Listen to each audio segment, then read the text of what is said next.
That means that KMUM needs to be directly involved again dalam segala proses birokrasi dengan universiti, dengan pemilihan senior di Kolej Kediaman, dengan pengurusan MHS, dengan diskusi-diskusi tentang financial policy ke, apa segala benda lah yang dulu KMUM ada suara yang kuat tapi sekarang sudah dibisukan.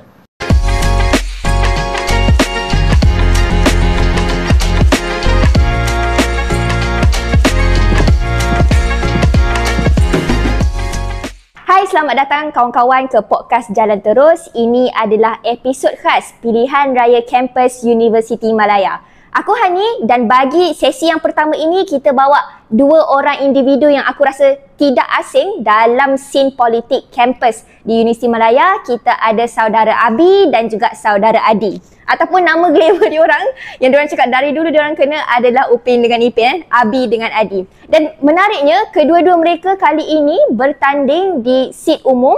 Abi U20 dan Adi U32. So kita bertemu dengan diorang malam ni untuk tanya dan bersembang secara casual je dengan calon PRK. Mungkin kawan-kawan dah dengar daripada diorang dalam rapat umum, tapi kali ini lebih santai.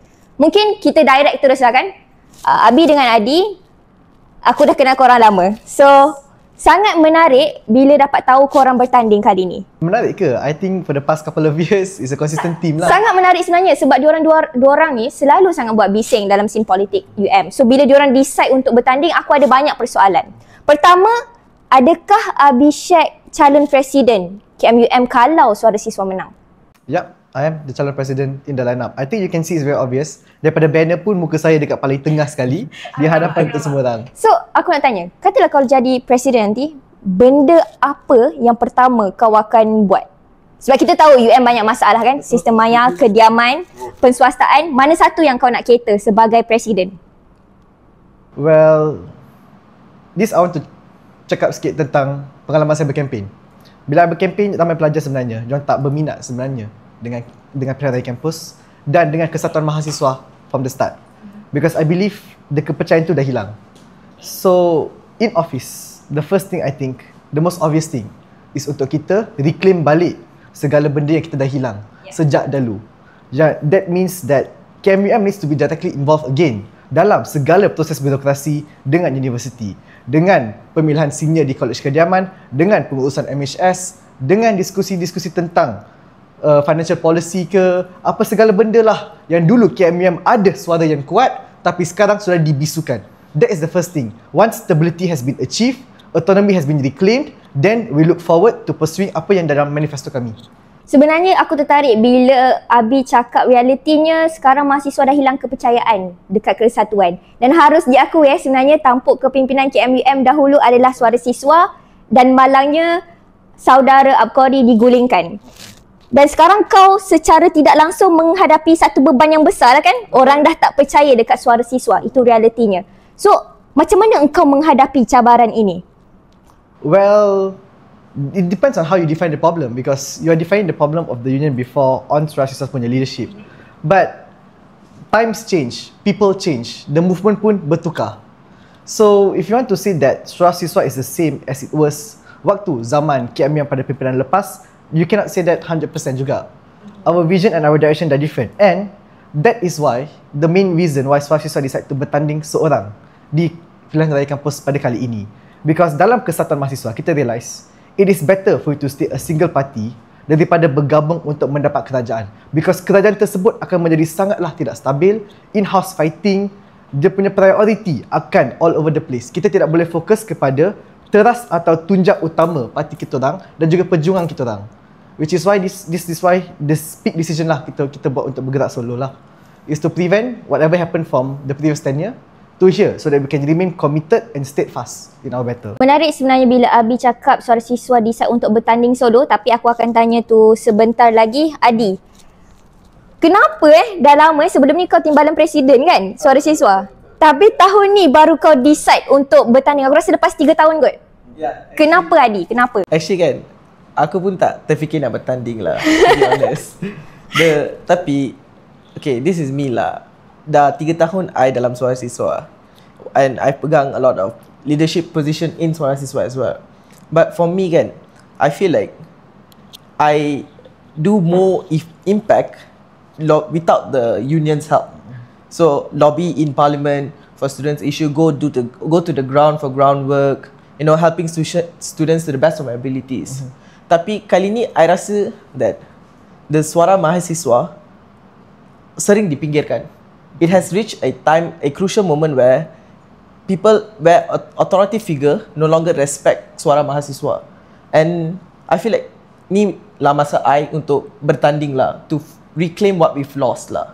So with the union's help, I feel like the voices that I'm trying to bring upon is amplified lah. Aku setuju sebenarnya. Akhir-akhir ni memang kita nampak suara student tu, boleh dikata kita ada kerisauan kalau HEP akan mengambil alih kesatuan kan. Okay, itu thank you so much Adi atas penjelasan tersebut. Dan sebenarnya kawan-kawan, sebelum kita record ni 2 minit yang lalu aku rasa kan, sebelum kita record ni, CEC, Campus Election Committee ada keluarkan satu kenyataan yang pada aku secara peribadi memang besar lah, bila mana CEC decide untuk tarik balik kelulusan untuk membenarkan calon-calon yang tidak layak bertanding. Semua calon. Semua. So aku sebenarnya nak tahu apa pendapat suara siswa tentang perkara ini. Mungkin boleh spill juga dekat pendengar kita sebenarnya apa cerita di sebalik ni lah kalau korang. Cerita dia senang je. Okay.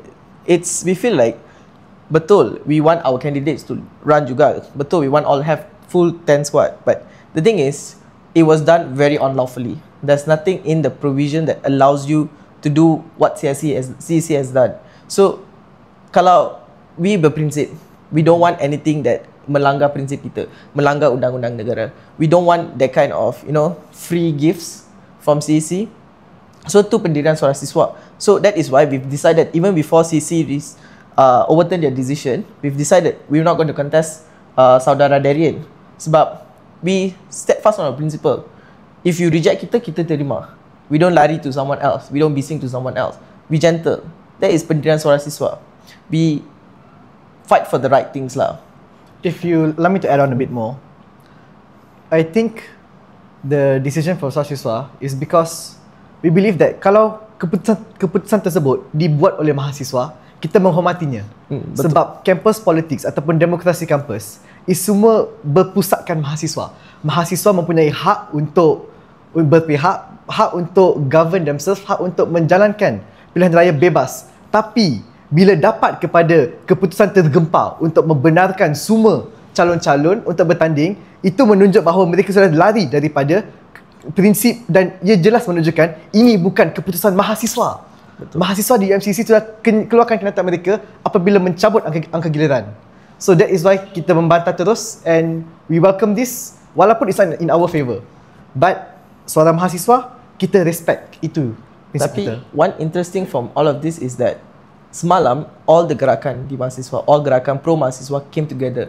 All of them realised that this is wrong and we have to come together to fight for this cause lah. Jarang kita nampak like gerakan mahasiswa di UM come together and sit in the same room. So maksudnya kau nak cakap semalam geng-geng Pro M ni, aku rasa let's be clear here, Pro M kat sini semua kecuali siswa Malaya.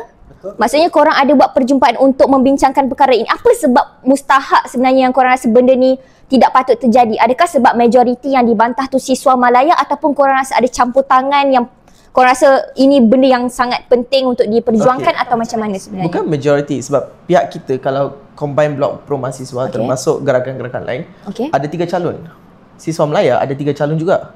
So it's same, bukan majority. What we disagree on is the fundamental principle of how it was implemented. It wasn't implemented according to written laws. It was implemented because someone wanted it to happen. And we feel that asal tangan gaib controlling the narrative of UM election. It's supposed to be run by students and for the students. Yeah. So that is why semua gerakan mahasiswa realise that something is happening, something wrong is happening, really wrong is going down. We came together to fight for a common cause lah. So we came together as pro mahasiswa. On that note as well, regarding 3 calon yang sebenarnya akan hilang kerusi bertanding akibat keputusan tarik balik keputusan tersebut, semalam bila kita bincang tu, kita nampak Pro M semuanya meletak tepikan kepentingan masing-masing sebab kita ada satu calon yang kita sudah tarik diri. Suara siswa lah, itu daripada awal. So it's not affected lah. Tapi saudara kita daripada gerakan lain juga yang akan hilang calon mereka, calon yang personal mereka lah. Tapi mereka sanggup buat benda tersebut atas dasar prinsip, atas dasar mandat mahasiswa yang kita nak memperjuangkan. Menarik sebenarnya. Ni macam zaman dulu-dulu lah kot kan. Politik pro-M, pro-HCP ni.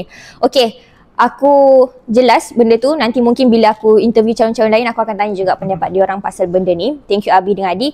Cuma aku ada satu soalan peribadi yang aku nak tanya.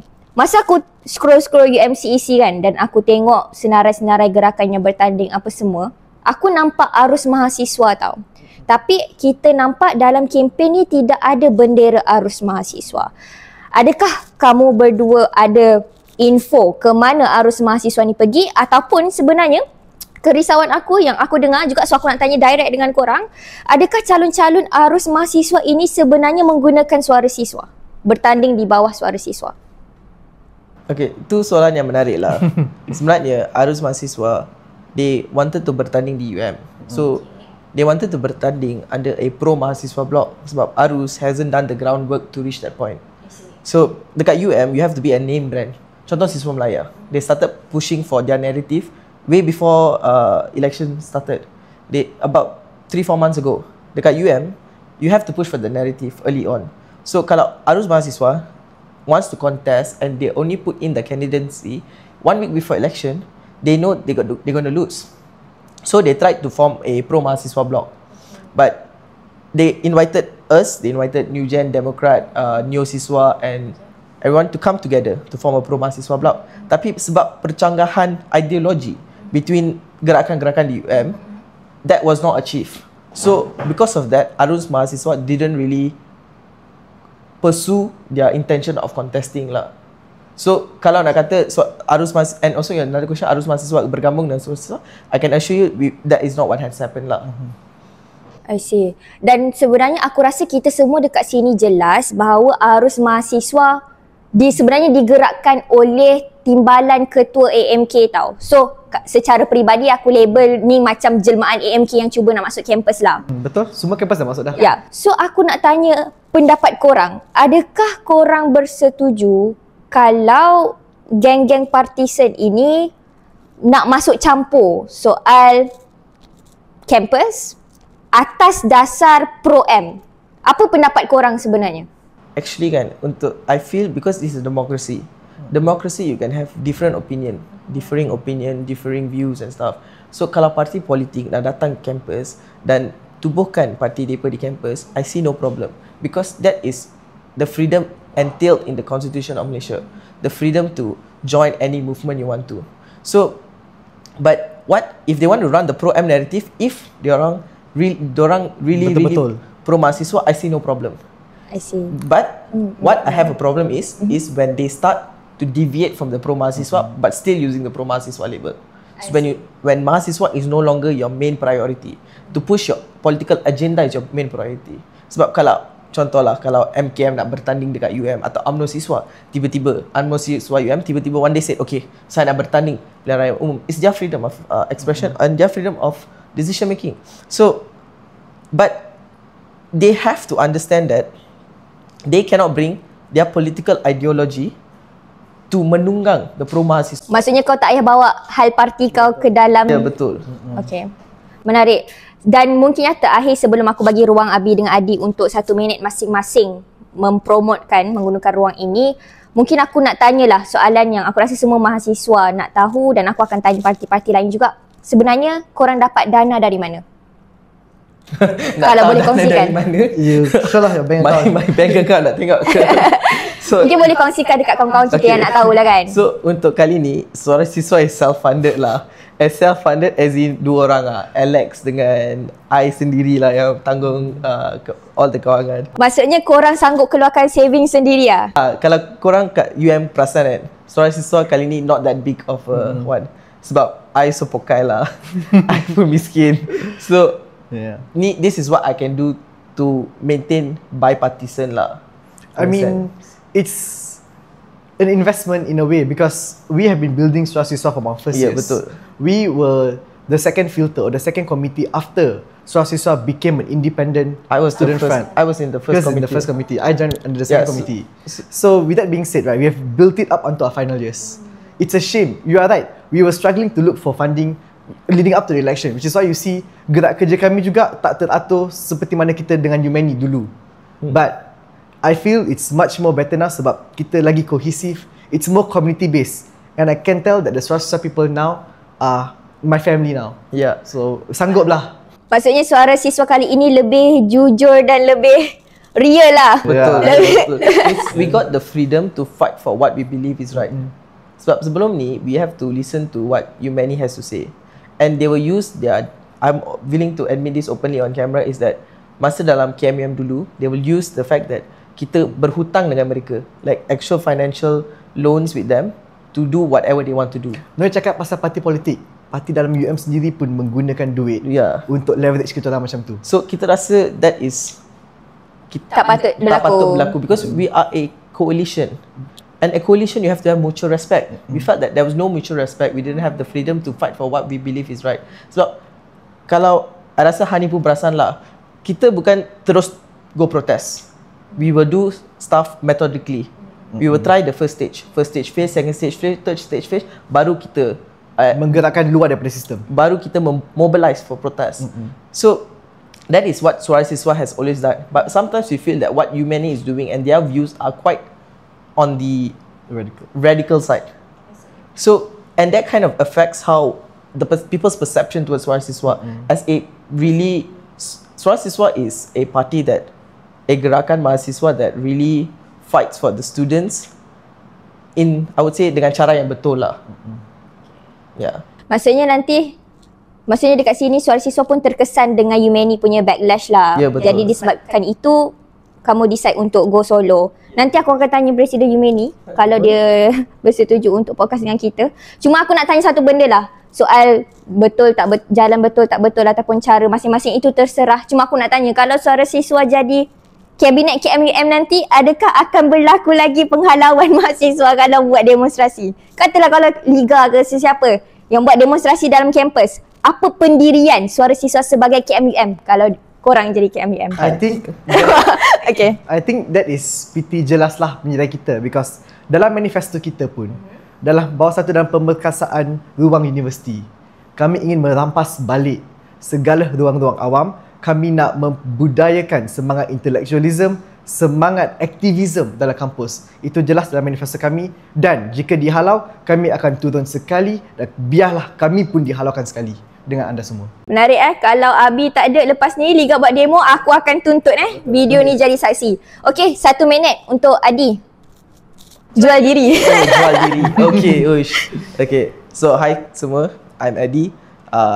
Nombor 32. You 32. Okay, so honestly, I'm in this election. My goal is to fight for housing and to fight for a more accessible UM. Like with or without the mandat, it's still something that I've been fighting for a very long time. So I want y'all to trust me when I say this, is that union doesn't mean much to me. It's the consistent effort and fight is what I'm going to give y'all to fight for housing through my initiatives of UM Rent Connect. And even before that, we have scheduled so many meetings with HEP to fight for more transparent system and the bus options in UM. We've been fighting for that as well, because when you move students out of campus, students are forced to take public transport, but that makes UM a very inaccessible campus. So I want to bring accessibility back to UM, and I also want to fight for housing, for a more just housing system in UM. So I hope that y'all can entrust me to fight for that cause for y'all. You have my support, bro. I got you. Thanks, bro. Thank you, Adi. Abi pula. I don't think a lot of people know this, but back in my second year, I dulu wakil KMUM juga. So KMUM is not something new to me. I pernah bergerak dalam KMUM. I faham apa sebenarnya institusi KMUM. And for me, I believe is that the union, kesatuan, perlu mewakili semua mahasiswa. Itu maksudnya kesatuan. Dan for Suara Siswa, that is our vision coming into this election today. We have representatives from different communities as well. So our vision and what we are trying to push forward for, and what we are hoping that you guys will buy from us, is that we will represent every single one of your interests, every single demographic, every single minority group. All of you will be represented under our union and will be heard. And because of this unique perspective of having different voices, he doesn't give a shit about the union. I care deeply about the institution of the union. So these conflicting voices are coming together to totally lift up the voices of the students against the management. And I believe that we only answer to the students, and that is how we will move forward as well. Menarik. Okay bang, I need to add Okay. Don't say I don't give a shit about the union. I don't care about the union lah. I was in the union for 2 years also as well lah. Alright, thank you so much Abi, Adi. Sangat-sangat menarik perbincangan yang ada malam ni. Aku rasa kita semua jujur duduk di sini. Thank you so much. Aku doakan yang terbaik untuk korang berdua dalam PRK nanti. So thank you so much. Itu adalah episod khas pertama bagi Pilihan Raya Kampus Universiti Malaya. Selepas ini kita akan ada jemputan daripada gerakan lain pula. Nak tahu siapa? Nantikan. Bye. Jangan lupa mengundi.